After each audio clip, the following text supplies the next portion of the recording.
Todavía no ha caído. Okay, buenas tardes a todos. Tuvimos un poquito de dificultades y vamos a empezar esto de nuevo. Una vez más, vamos a empezar con una oración. Vamos a empezar.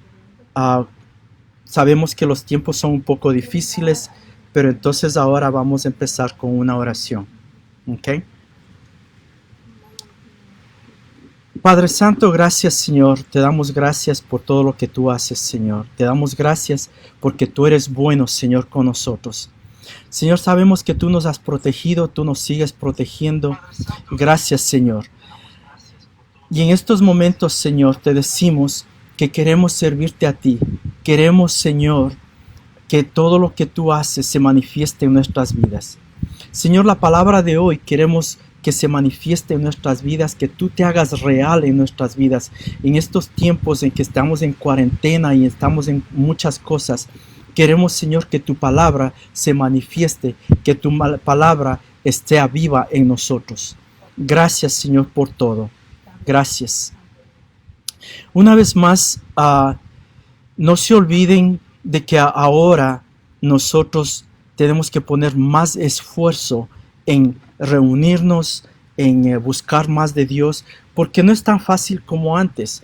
Antes íbamos al templo y en el templo nos daban todo y ahí estábamos todos reunidos y estudiamos la palabra y damos nuestros diezmos y damos nuestras ofrendas.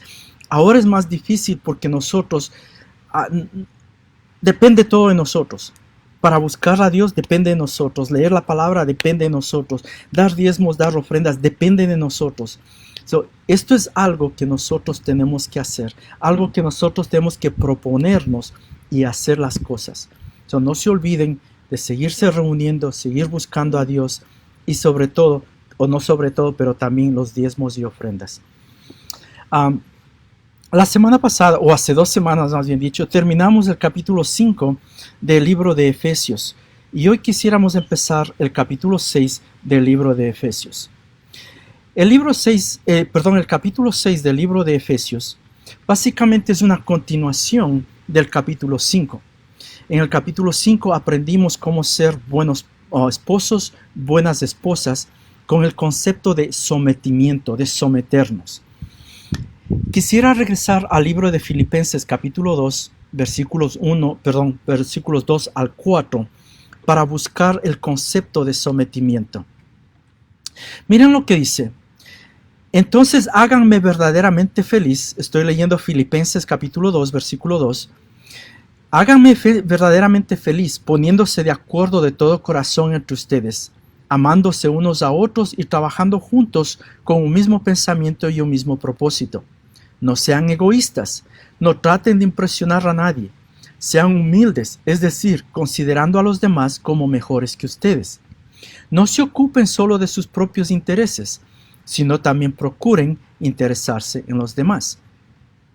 Esto es una tremenda definición de lo que es sometimiento. Si le limpiamos un poquito, miren lo que dice. Pónganse de acuerdo entre ustedes de todo corazón. Demuéstrense amor los unos a los otros. Trabajen juntos con un mismo pensamiento y un mismo propósito. No sean egoístas. No traten de impresionar a nadie. Sean humildes. Consideren a los demás mejores que ustedes. No se ocupen de sus propios intereses. Procuren interesarse en los demás. Eso es en realidad sometimiento.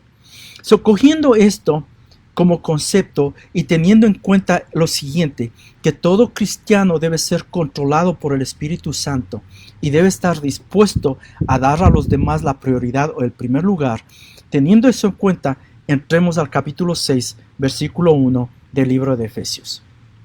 Miren lo que nos dice, versículos 1, 2 y 3. Hijos, obedeced en el Señor a vuestros padres, porque esto es justo. Versículo 2. Honra a tu padre y a tu madre, que es el primer mandamiento con promesa. Versículo 3. Para que te vaya bien y seas de larga vida sobre la tierra. Quisiera complementar esto leyendo el libro de Colosenses, capítulo 3, versículo 20. Una vez más, Colosenses 3, 20.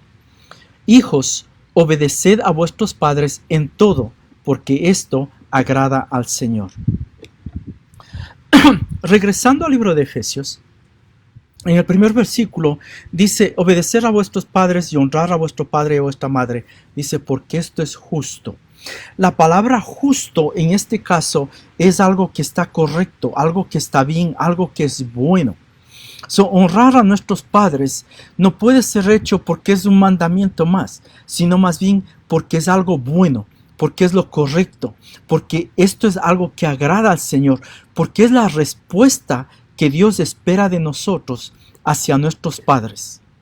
Si el Espíritu Santo está en nuestras vidas y es el dueño de nuestras vidas, esa es la respuesta correcta, honrar a nuestros padres. Ahora, alguien puede decir, pero ahí está citando uno de los mandamientos. ¿Eso quiere decir que todavía estamos bajo la ley? No, todo lo que está diciendo es que la ley es buena y la ley una vez más demuestra la rectitud y santidad de Dios.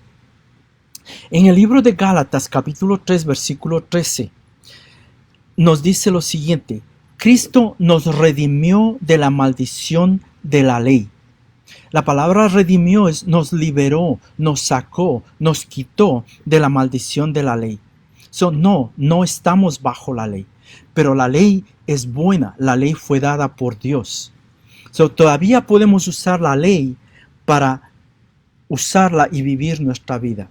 Pero acuérdense de esto, que el estándar del cristiano es mucho más alto que la ley. Ahora, el Espíritu Santo, y por favor no se olviden esto, el Espíritu Santo nos ayuda a vivir una vida que agrada a Dios. No podemos honrar a nuestros padres y a nuestras madres como Dios quiere que lo hagamos si no tenemos la ayuda del Espíritu Santo. Porque, ¿qué es honrar? Esa es la palabra que en realidad es la que está empujando todo esto. ¿Qué significa honrar? Y la palabra, muchos de nosotros la identificamos con obedecer, porque también nos dice obedezcan a su padre y a su madre. Pero es mucho más que obediencia. Honrar es obediencia, es enseñar respeto, es enseñar amor, es cuidar de nuestros padres, es darles lo que necesiten mientras se pueda y mientras ellos necesiten. Y sobre todo, vivir una vida que traiga honor a nuestros padres. ¿Okay? Ya.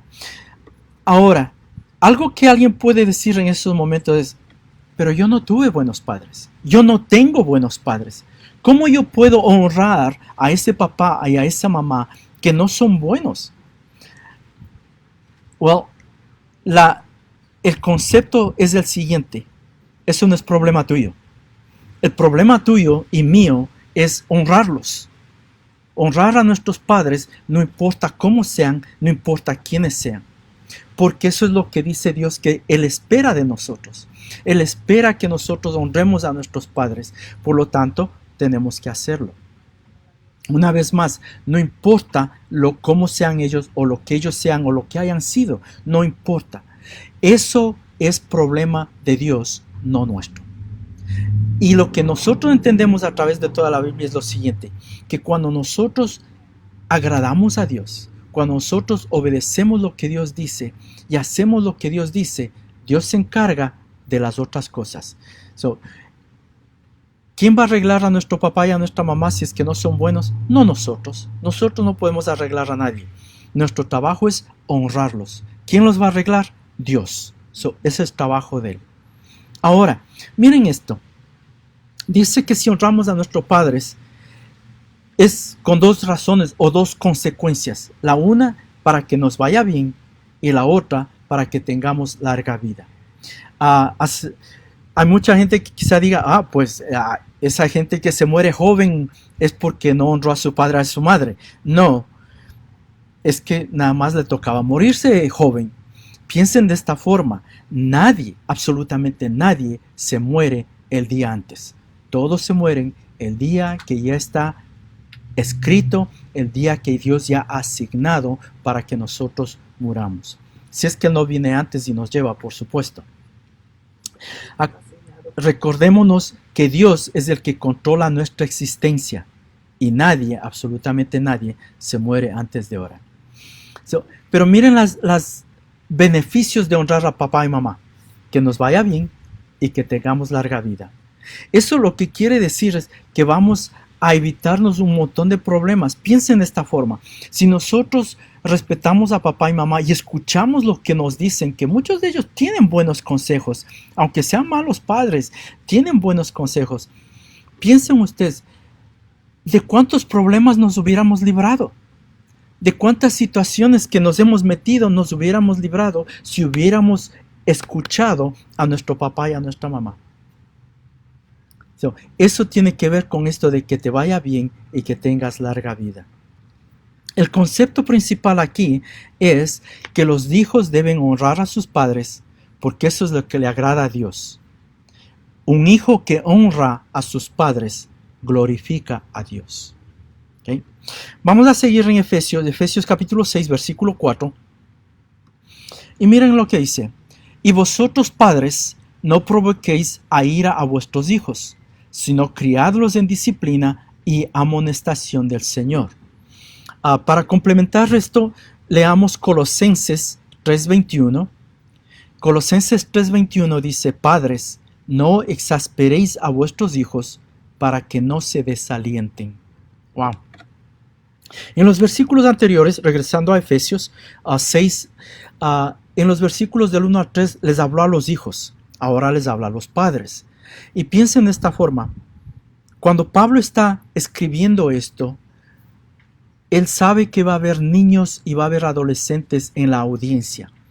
Él no espera y les dice, miren papás, díganles a sus hijos que tienen que hacer esto. Él va directamente al asunto, él va directamente a los hijos, dice, hijos, honren a su padre y a su madre. Y ahora, padres, no provoquéis a ira a vuestros hijos. Leyendo este versículo 4 de Efesios 6 y Colosenses 3:21, dos conceptos podemos sacar. El primero, no provoquéis o exasperéis a vuestros hijos para que no se desalienten. Es el primer concepto. El segundo concepto, criadlos en disciplina y amonestación del Señor. Vamos a ver el primer concepto. Dice, no provoquéis o exasperéis. La palabra provocar significa exasperar, hacer enojar para que guarden resentimiento.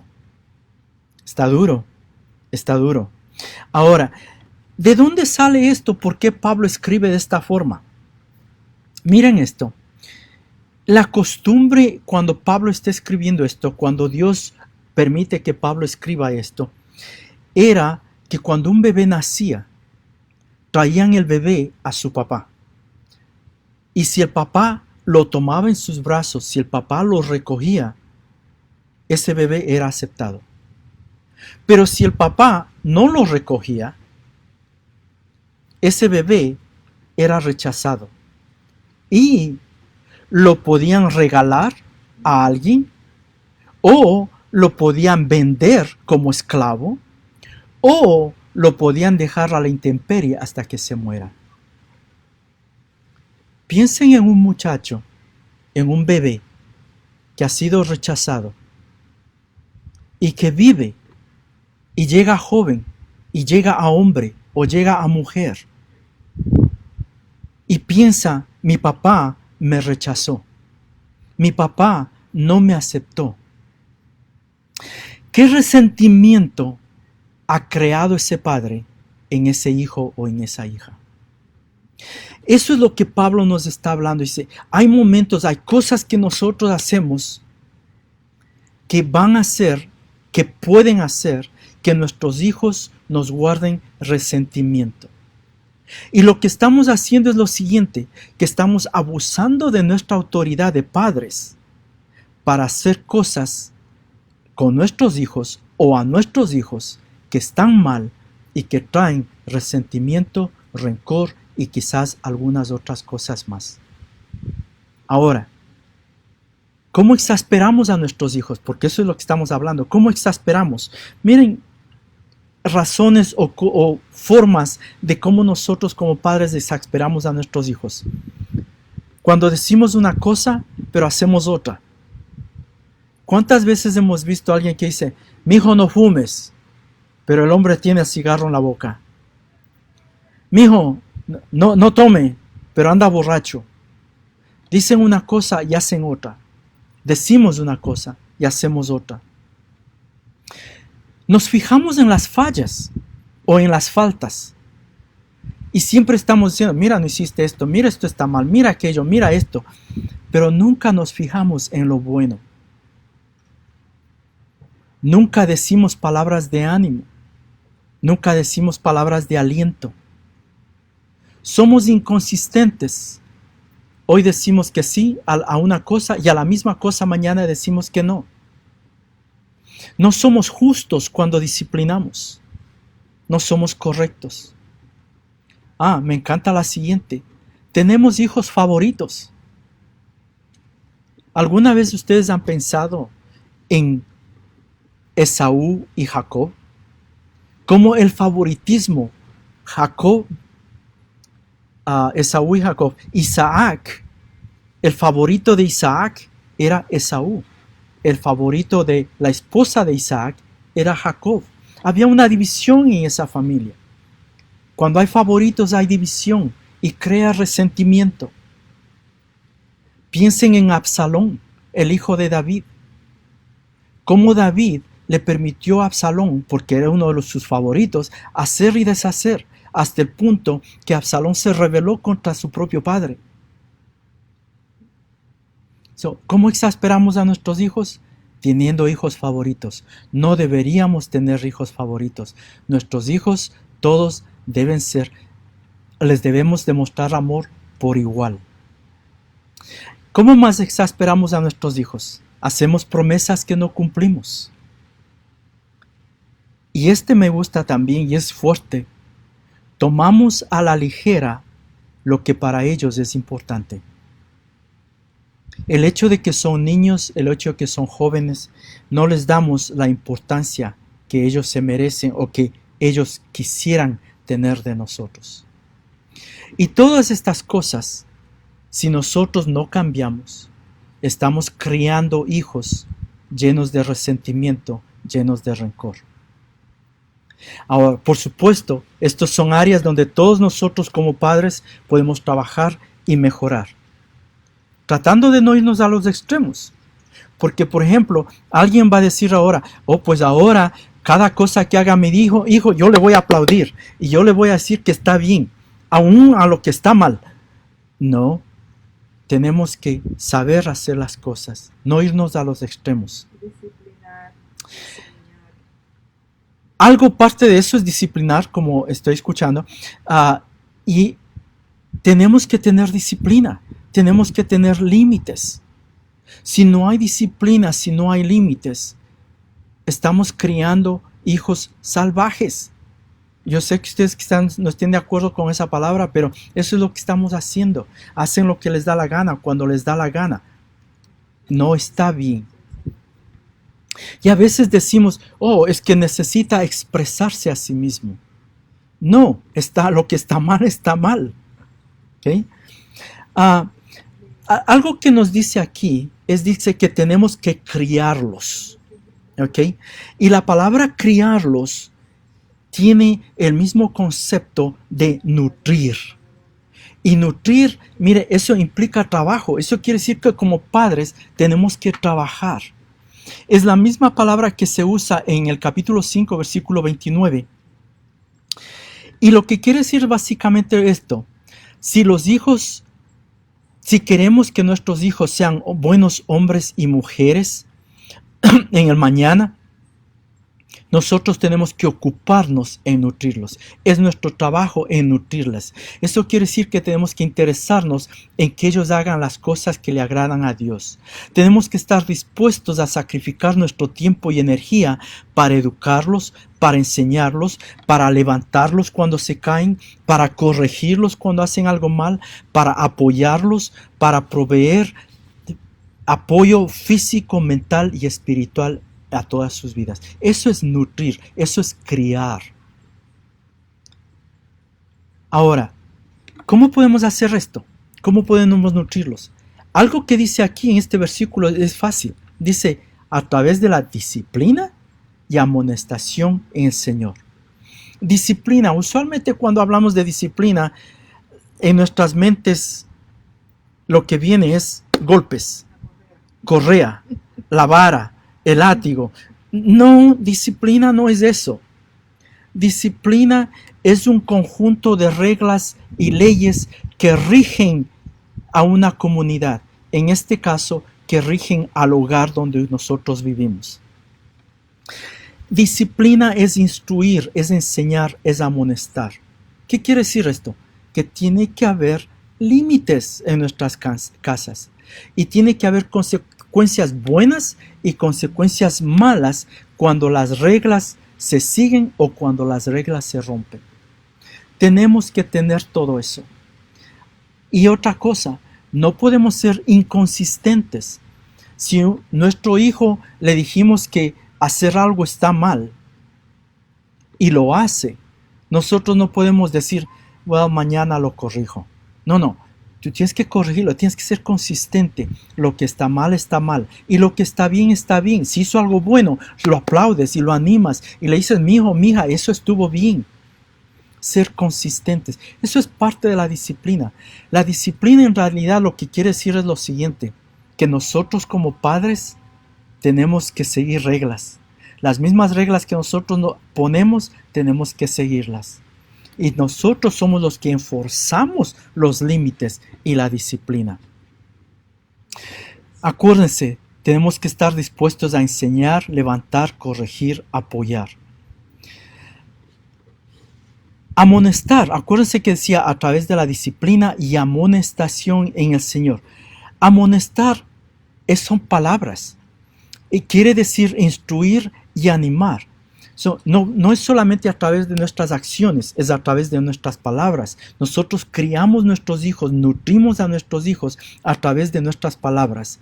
Y nuestras palabras hacen mucho, son poderosas. Eso quiere decir que nuestras palabras tienen que ser medidas y tienen que ser basadas en la palabra de Dios. ¿Okay? Vamos a seguir, vámonos a Efesios 6, versículos 5 al 8. Miren lo que dice. Siervos, obedeced a vuestros amos terrenales con temor y temblor, con sencillez de vuestro corazón como a Cristo, no sirviendo al ojo como los que quieren agradar a los hombres, sino como siervos de Cristo, de corazón haciendo la voluntad de Dios, y sirviendo de buena voluntad como al Señor y no a los hombres, sabiendo que el bien que cada uno hiciere, ese recibirá del Señor, sea siervo o sea libre. Una vez más quiero complementar esto con Colosenses 3, 22 al 24. Colosenses 3, 22 al 24 dice, siervos, obedeced en todo a vuestros amos terrenales, no sirviendo al ojo como los que quieren agradar a los hombres, sino con corazón sincero, temiendo a Dios. Y todo lo que hagáis, hacedlo de corazón como para el Señor y no para los hombres, sabiendo que del Señor recibiréis la recompensa de la herencia, porque a Cristo el Señor servís. Poniendo esto junto, tenemos varios conceptos y piensen de esta forma. Pablo le está hablando a los siervos, en ese caso a los esclavos de ese entonces. Hoy en día no hay esclavos, quizás nos sintamos como esclavos en nuestros trabajos, pero no hay esclavos. Y lo que tenemos hoy en día es empleados. Y básicamente los principios son los siguientes. Obedecer al empleador o al jefe o al patrón con respeto y sinceridad. Es uno de los conceptos que vemos ahí. Otro concepto, hacer las cosas no para que la gente nos exalte, sino para agradar a Dios. Otro concepto, trabajar bien, no solo cuando el jefe nos ve, sino todo un siempre. Otro concepto, trabajar como trabajaríamos si Dios fuera nuestro jefe. Y por último, tener en cuenta que la recompensa viene de Dios y no de nuestros jefes terrenales. Esos son los conceptos. Tenemos que servir a nuestros patrones como si ellos fueran Jesucristo. Y tenemos que obedecerlos siempre y cuando nos pidan hacer todo lo que esté correcto dentro de la palabra de Dios. Si nos piden hacer algo que está mal, moralmente, éticamente, está mal, nosotros tenemos la libertad de decir no. En 1 de Timoteo capítulo 6 versículos 1 al 2, miren lo que dice. Todos, primera de Timoteo 6, 1 y 2, dice, todos los que están bajo el yugo de esclavitud, tengan a sus amos por dignos de todo honor, para que no sea blasfemado el nombre de Dios y la doctrina. Y los que tienen amos creyentes, no los tengan en menos por ser hermanos, sino sírvanles mejor, por cuanto son creyentes y amados los que se benefician de su buen servicio. Esto enseña y exhorta. Miren lo que dice esto. En el versículo 1, 1 Timoteo 6:1, tengan a sus amos por dignos de todo honor. Y algunos de ustedes van a decir, ¿cómo yo puedo hacer eso? Si mi jefe es lo peor que hay. Mi supervisor, mira, eso es... ¿Cómo yo puedo considerar a ese jefe, a ese patrón, a ese supervisor digno de todo honor? El concepto es el mismo de cuando estábamos hablando de honrar a padre y madre. Nuestro problema, nuestro trabajo es honrar al jefe en este caso. Es considerarlo digno de honor, aunque no se lo merezca. Porque lo que queremos es obedecer la palabra de Dios. ¿Okay? Y nos dice algo interesante. En el versículo 2, 1 Timoteo 6:2, los que tienen amos creyentes, no los tengan en menos por ser hermanos, sino sírvanles mejor. Ustedes saben lo que quiere decir esto. Que hay gente que dice, oh no, pero yo soy un creyente, mi jefe es un creyente, pues yo puedo hacer lo que a mí me da la gana. O me aprovecho del asunto. No, no es una licencia. El hecho de que tu jefe sea un creyente y tú eres un creyente también, eso no es una licencia para hacer un trabajo mediocre. Más bien al contrario, debe ser una oportunidad para que tú como empleado y tu jefe como creyente, entre los dos, den un testimonio juntos de lo que es servir a Dios. Por eso está aquí. ¿Qué más nos habla aquí? Acuérdense, regresando a Efesios, trabajar bien aun cuando nadie nos vea. Ustedes saben lo que quiere decir eso. Eso es respetar lo que es de la compañía. Es proteger la compañía. Es buscar el bien de la compañía.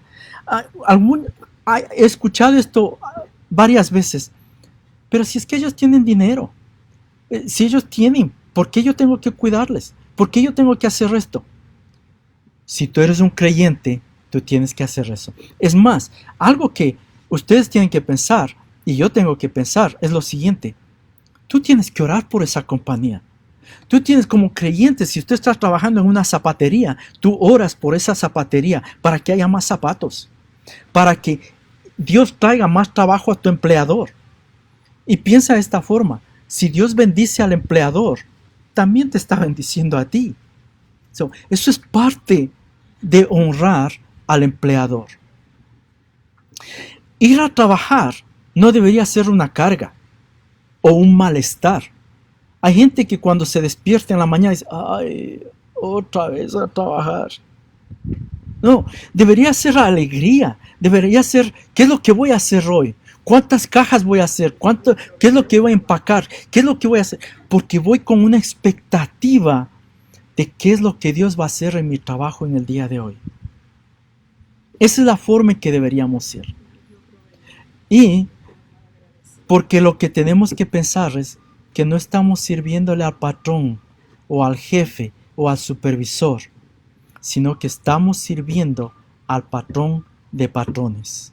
Y Él, el que va a recompensar a todos, a nosotros como empleados y al patrón también como patrón. Miren, el mejor testimonio que nosotros podemos dar en el lugar de trabajo es nuestra forma de trabajar, nuestra actitud hacia nuestros jefes y nuestra ética para hacer el trabajo. Eso debe dar un testimonio tremendo de quiénes nosotros somos en Cristo.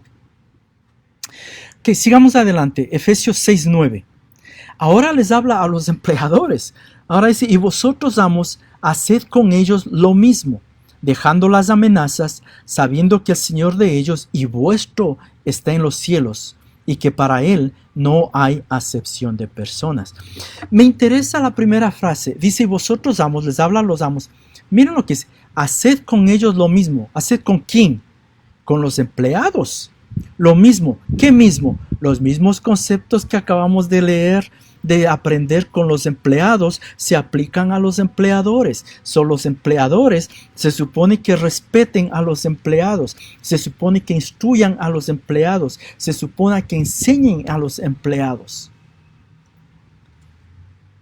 Se supone que busquen el beneficio de la compañía como también el beneficio de los empleados. Eso se supone que hagan. Y miren cómo dice, dejando las amenazas. Déjenme llegar a eso, déjenme regresar un ratito atrás, a la parte de hacer con ellos lo mismo. Parte de eso es lo siguiente, proveer a los empleados con las herramientas para que hagan un buen trabajo. Como si yo fuera un supervisor, ¿cómo yo puedo esperar que mi empleado o mis empleados hagan un buen trabajo si yo no les instruyo, si yo no les doy apoyo, si yo no les enseño, si yo no les doy las herramientas para que ellos hagan el trabajo? Ese es mi trabajo. Esa es mi forma de cuidar mis empleados. Esa es mi forma de respetar mis empleados. Esa es mi forma de honrar a Dios. ¿Okay? Ahora, algo más acerca de esto es, tengo que estar dispuesto a escuchar sugerencias para mejorar el ambiente del trabajo, la producción y el trato a los trabajadores. Hay supervisores, y ustedes conocen algunos, me imagino, que se hace lo que ellos dicen, cuando ellos dicen y como ellos dicen. Y no oyen a nadie. No importa que lo que estén diciendo los empleados sea una mejoría, no importa. Eso es parte de respetar a los demás. Eso es parte de, acuérdense, someterse, de considerar al empleado, en este caso, mejor que yo, que soy el jefe o el supervisor o el empleador. Considerarles mejores. Eso es someterse. Ahora, lleguemos a la parte de las amenazas. Dice, dejando las amenazas. Ahí podríamos quedarnos un buen rato, porque ustedes saben que hay jefes que trabajan de esa forma. Gobiernan a los empleados a través de amenazas. Si no haces buen trabajo, mañana te vas. Eso es amenaza. Y se va mucho más allá. Hay hombres que se han aprovechado de su autoridad como jefes para acosar a las mujeres. Si no haces esto por mí, te quedas sin trabajo. Eso está mal. Estos son amenazas, y dice claramente, un jefe no puede ser, especialmente cuando estamos hablando de jefes cristianos, un jefe cristiano no puede ser así. Un jefe cristiano no puede gobernar a sus empleados a través del miedo, a través de las amenazas. Más bien al contrario, tiene que usar buenas palabras, tiene que usar respeto, tiene que imitar a Jesucristo. Muy bien, gracias. Miren, si un jefe usa el miedo para controlar a sus empleados, lo que está haciendo es creando resentimiento y rencor. Por eso hay muchos empleados que tienen resentimiento, van a trabajar todos los días, pero porque necesitan, muy bien, porque necesitan el dinero, pero no quieren ir a trabajar, y no porque no les guste el trabajo, por la actitud del jefe. Es importante a este punto darnos cuenta que ellos también, como jefes, le van a dar cuenta a Dios de sus empleados, porque dice que ellos tienen un jefe también. Miren lo que dice Colosenses 4:1. Amos, haced lo que es justo. Colosenses 4:1. Amos, haced lo que es justo y recto con vuestros siervos, sabiendo que también vosotros tenéis un amo en los cielos. Okay. Vamos a seguir, regresemos a Efesios 6 y vamos a ver del 10 al 12. Y piensen en esto, hasta ahora, empezando desde capítulo 5, lo que hemos aprendido es lo siguiente. cómo ser buenos esposos, cómo ser buenas esposas, cómo ser buenos hijos, buenos padres, buenos empleados y buenos empleadores. Y ahora, miren cómo empieza capítulo 6, versículo 10. Miren cómo empieza. Dice, por lo demás, hermanos, fortaleceos en el Señor y en el poder de su fuerza. Lo primero que tengo que observar aquí es que para ser buen esposo, esposa, hija, hijo, padre, empleado y empleador, tú no lo puedes hacer por tu propia cuenta. Yo no lo puedo hacer por mi propia cuenta. Necesitamos el poder de Dios. Necesitamos la fuerza de Dios. Eso quiere decir que tenemos que confiar en Dios y en su poder y en su autoridad, en su dominio, en su sanidad, en su provisión, en su palabra, en su promesa, en su fidelidad, en su gozo, en su paz. En otras palabras, confiar en Dios totalmente, tener la misma opinión de Dios en todo. Eso es fortalecerse en el Señor. Ahora, sigamos en Efesios 6:11. Y ahora nos dice lo siguiente: vestíos de toda la armadura de Dios para que podáis estar firmes contra las acechanzas del diablo. Versículo 12. Porque no tenemos lucha contra sangre y carne, sino contra principados, contra potestades, contra los gobernadores de las tinieblas de este siglo, contra huestes espirituales de maldad en las regiones celestes. Las instrucciones ahora que estamos recibiendo es vestirse con la armadura de Dios. Y la primera pregunta que yo haría es, ¿y por qué tengo que ponerme una armadura? La respuesta es porque estamos en la guerra. Y en esta guerra no hay zona neutral. O estamos con Dios o estamos contra Dios, pero estamos en una guerra. Es una guerra espiritual constante y necesitamos protección. Y Dios lo que hace es provee su armadura. No se pierdan eso. No es mi armadura, es la armadura de Dios. Y Dios provee la armadura, pero Él no nos viste. Nosotros tenemos que tomar la armadura y vestirnos nosotros mismos. Él lo que hace es proveernos con la armadura. Ahora, yo puedo hacer la decisión de, yo no quiero la armadura, yo no necesito la armadura. O hacer la decisión y decir, yo quiero esa armadura, yo necesito esa armadura. Es nuestra decisión, Dios no te obliga, pero Dios te la provee, te la hace disponible. Algo interesante es que dice que nos pongamos toda la armadura. Piensen de esta forma, una armadura parcial no es efectiva como debe ser. Una armadura parcial no protege como debe proteger la armadura completa. Como no es nuestra armadura, es la armadura de Dios. Eso quiere decir que cuando el enemigo nos ve y estamos nosotros dentro de la armadura, cuando el enemigo nos ve, Él no nos ve a nosotros, Él ve a Dios. Eso quiere decir que estamos bien protegidos. Miren esto también. Es la armadura de Dios. No es la armadura hecha por un cerrajero humano. Es la armadura hecha por Dios, para Dios. Eso quiere decir que esa armadura puede aguantar cualquier tormenta, cualquier ataque, cualquier cosa que venga de quien quiera que venga. Esa armadura no se va a destruir en medio de la guerra. Esa armadura no va a fallar cuando el enemigo lance unos dardos contra nosotros. Tenemos toda la confianza, podemos estar confiados que si usamos la armadura de Dios vamos a estar bien protegidos y que ningún daño que el enemigo quiere hacernos nos puede tocar. Tiene razón la Biblia cuando dice, ninguna arma forjada contra ti prosperará. Si tú tienes la armadura de Dios, no hay nada que te pueda tocar. Piensen en eso. Ok, seguimos. Y nos dice algo interesante aquí en el versículo 11.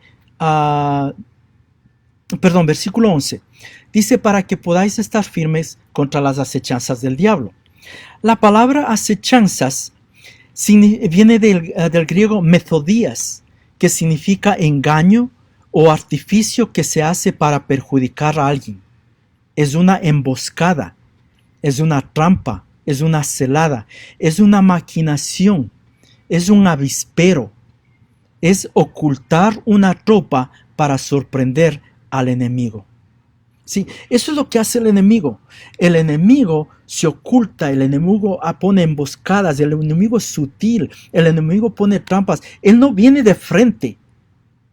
El enemigo engaña. Por eso dice acechanzas, usa esa palabra.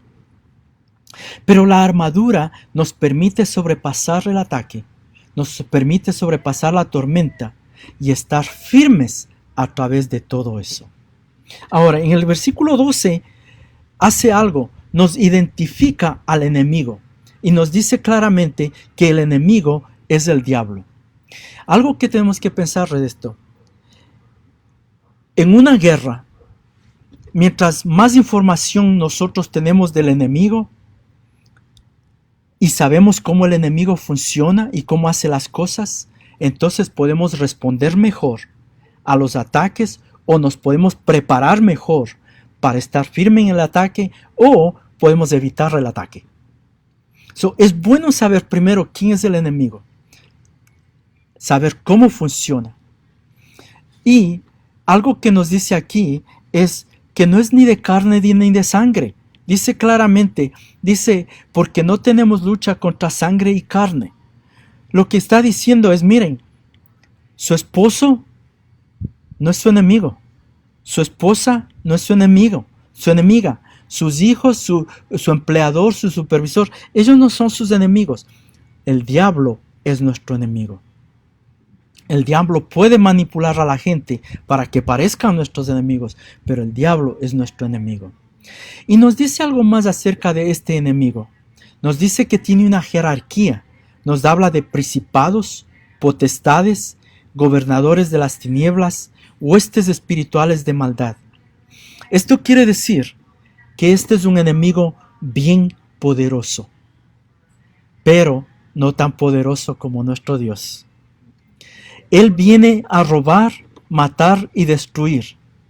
Es un enemigo sutil. Él sabe poner emboscadas. Y por lo tanto, nosotros no podemos estar ignorantes de este enemigo y de sus maquinaciones. Lo primero que tenemos que entender es quién es nuestro enemigo. Ya sabemos, Satanás. El segundo es, tenemos que vestirnos con la armadura de Dios, sabiendo que su armadura nos protegerá contra cualquier ataque o dardo del enemigo. Porque no hay nadie más poderoso que Dios. Y si Él nos protege, nadie puede hacernos daño, especialmente el enemigo. Déjenme terminar con Efesios 6:13. Amén. No tiene poder sobre nosotros. Amén. Efesios 6:13 dice, por tanto, tomad toda la armadura de Dios para que podáis resistir en el día malo y habiendo acabado todo, estar firmes. Miren, a través de todo este tiempo, a través de todo lo que está pasando con esto de coronavirus y todas nuestras situaciones, crisis, trabajo y de todo, esto debería ser una realidad en nuestras vidas. Tomar la armadura de Dios para poder resistir estos días malos. Y cuando todo esto acabe, estar firmes delante de Dios. Amén. Vamos a despedirnos en oración. Padre Santo, gracias por tu palabra, Señor. Gracias porque no hay nadie tan poderoso como tú, Señor. El enemigo es poderoso, pero no se compara con tu poder, Señor. Y gracias, Señor, porque nos has dado las instrucciones de cómo ser buenos padres, buenos hijos, buenos esposos, esposas, empleados, empleadores. Y gracias, Señor, porque has dado tu armadura para nuestra disponibilidad.